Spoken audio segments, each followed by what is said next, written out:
The signs of your unstoppable comeback, everything is gone.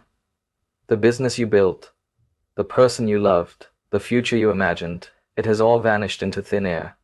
You've hit rock bottom. Most people will tell you to just stay positive or work harder, but they don't understand the weight of the void you are feeling right now. You aren't just sad or disappointed. Your brain is physically, chemically, and biologically struggling to find a reason to continue. Welcome to Sapiens Rise.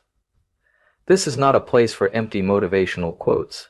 This is a research-based sanctuary where we combine the precision of modern neuroscience with the raw power of ancient primal wisdom to help you rebuild your life from the ashes. I am not here to tell you that it will be okay.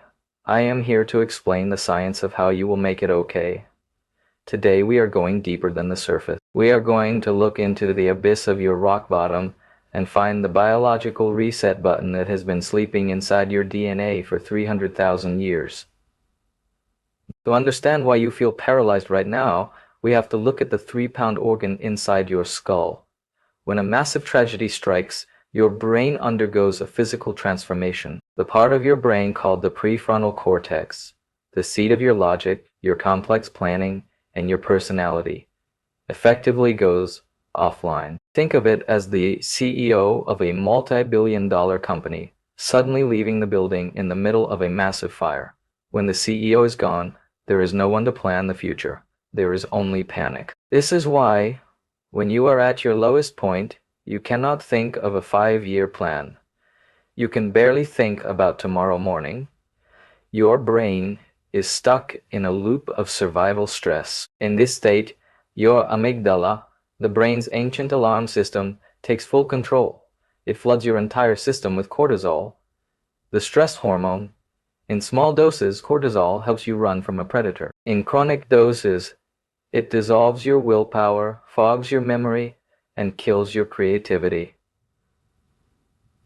This is what modern science calls cognitive paralysis. Our ancestors had a different name for it.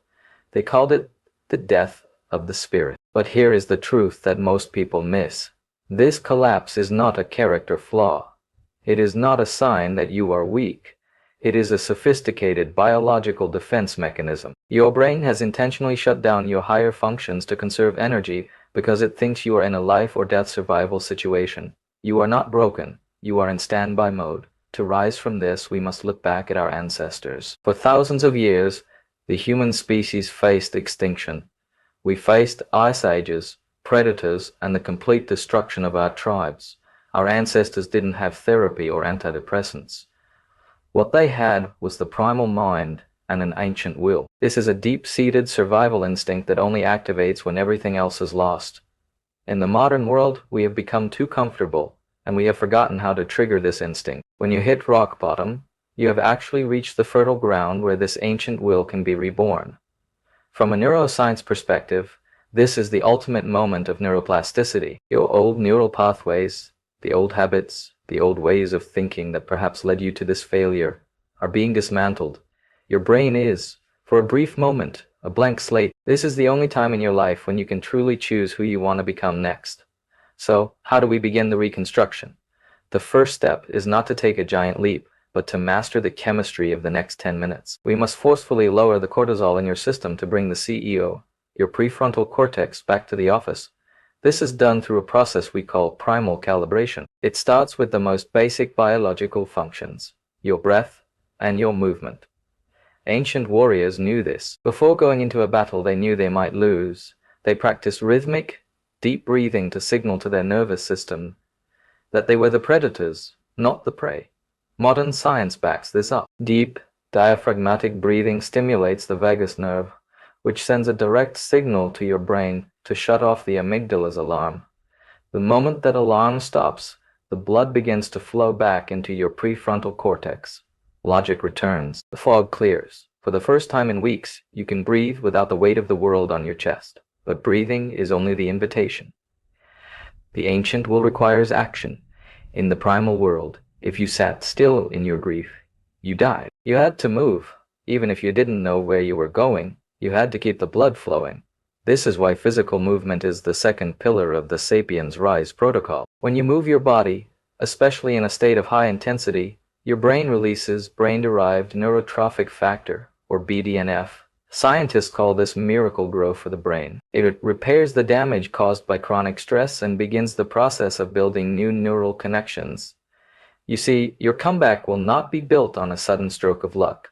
It will be built millimeter by millimeter, neuron by neuron. You are a sapiens. You are the descendant of survivors who walked across continents, survived disasters, and built civilizations out of nothing but dust and determination. Their blood flows in your veins. Their resilience is hardwired into your nervous system. But let us go deeper. Why did nature design us to feel such crushing pain during a comeback? It is because of a biological phenomenon called adaptive forgetting. Your brain is trying to prune away the neural connections that caused your failure. It is a painful, cellular-level surgery happening inside your mind right now. Think of the ancient Spartans. When a warrior lost his shield, he was cast out. To return, he had to go through the decodes, a brutal training system designed to strip away the weak boy and forge a cold, calculated man. Your rock bottom is your modern-day decodes. In our modern world, we are addicted to cheap dopamine, scrolling, junk food, and instant validation. This dopamine hides your ancient will. When you lose everything, that supply of cheap dopamine is cut off. This creates a massive neurochemical crash. But here's the secret. In that crash, your brain starts searching for a new source of fuel. This is where you can rewire your reward system to find pleasure in struggle, just like our ancestors did during a long, cold winter. By consciously choosing voluntary hardship, cold showers, fasting, or intense physical labor, you are telling your brain that the crisis is over and the hunt has begun. You are not alone in this rise. Science shows us that we have mirror neurons. These are cells that fire both when we act and when we observe others acting.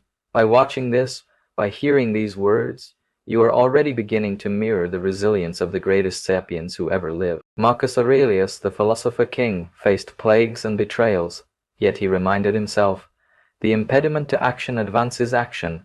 What stands in the way becomes the way." This is not just philosophy. It is a tactical blueprint for your prefrontal cortex. As we close this first chapter of your protocol, remember this. A star is born from the collapse of a nebula. A forest is reborn after a devastating fire. And the sapiens only truly rises when the ground beneath them has crumbled. You have the data. You have the ancient blood. Now you have the strategy. In our next video, we will dive into primal rewiring, the 48-hour survival mode. We will give you the exact daily routine to maximize your BDNF and force your brain into a state of hyperfocus. Stop looking at your tragedy as the end of your story. Instead, see it as the necessary destruction of a version of you that was no longer strong enough to carry your future. The pain you feel right now, that is the friction of a new, more powerful identity being forged in the fire. The CEO is coming back to the building. The ancient will is waking up. Your rise starts now. Stay grounded. Stay primal. Rise.